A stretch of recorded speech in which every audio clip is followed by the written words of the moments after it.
வணக்கம். இன்னைக்கு நாம பார்க்க போறது சௌந்தர்ய லஹரியில் இருக்கக்கூடிய 18வது ஸ்லோகம். இந்த ஸ்லோகத்தை படிக்கிறதுனால முகத்துல ஒளிவு ஏற்படும். நம்ம சுத்தி ஒரு காந்த சக்தி நிறைந்த ஆறாம் உருவாகும். ஜாதகத்துல சூரியனுடைய நிலை சரியில்லை அப்படின்னா இந்த ஸ்லோகத்தை படிச்சா அதுக்கு ஒரு நிவர்த்தி கிடைக்கும். அதோட சூரிய மகாதிசையிலையும் இந்த ஸ்லோகத்தை படிக்கிறது ரொம்ப நல்லது. வாங்க இப்ப இந்த ஸ்லோகத்தை பார்க்கலாம். தனு சாயாபிஸ்தி தருண தரணி ஸ்ரீ சரணி பிஹிர் திவம் சர்வா முர்வி மருணி மணி மக்னாம் ஸ்மரதியக பவன் யஸ்ய த்ரஸ்யத் வனஹரின சாலீன நயனாக சஹூர் வஷ்யா வஷ்யா கதி கதீன கீர்வான கணிகாக. இந்த ஸ்லோகத்துல ஆதிசங்கரர் அம்பாளுடைய தேஜஸ், அந்த ஒளி இளஞ்சூரியனோட வெயிலை போன்ற ஒரு வர்ணத்துல இருக்குது அப்படின்னும், அம்பாளுடைய அந்த உடலோட ஒளியில அந்த தேஜஸ்ல 7 உலகங்களும் மூழ்கியதாக தியானம் பண்ணக்கூடிய ஒருத்தர். அவருக்கு எல்லாருமே கட்டுப்படுவாங்க. அதாவது அம்பாளை அந்த மாதிரி நினைச்சு தியானம் பண்ணக்கூடியவங்களுக்கு மானோட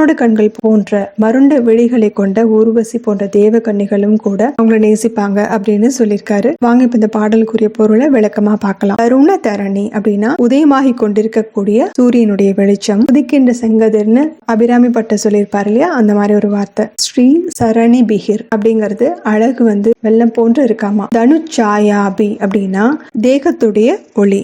திவம் அப்படின்னா தேவலோகம். உர்வீம் அப்படிங்கிறது இந்த பூலோகம். அருணி மணி அப்படின்னா இளம் சிவப்பு நிறம். மக்னாம் அப்படிங்கிறது அதுல மூழ்கி இருக்கக்கூடிய. ஸ்மரதி அப்படிங்கிறது அந்த மாதிரி ஒரு காட்சி தியானத்துல நினைக்கக்கூடியவங்க. வனஹரின அப்படின்னா காட்டுல இருக்கக்கூடிய மான். சாலினா நயனா அதை போன்ற அழகிய கண்கள். கீர்வான கணிகா அப்படின்னா 60,000 அப்சரஸ் பெண்கள் இருக்காங்க இல்லையா அவங்க. கதி கதி அப்படின்னா எத்தனையோ. வச்சியா அப்படின்னா வசப்பட்டவர்களா. ந பவந்தி அப்படி ஆக மாட்டார்கள் அப்படின்னு குறிப்பிட்டிருக்காரு.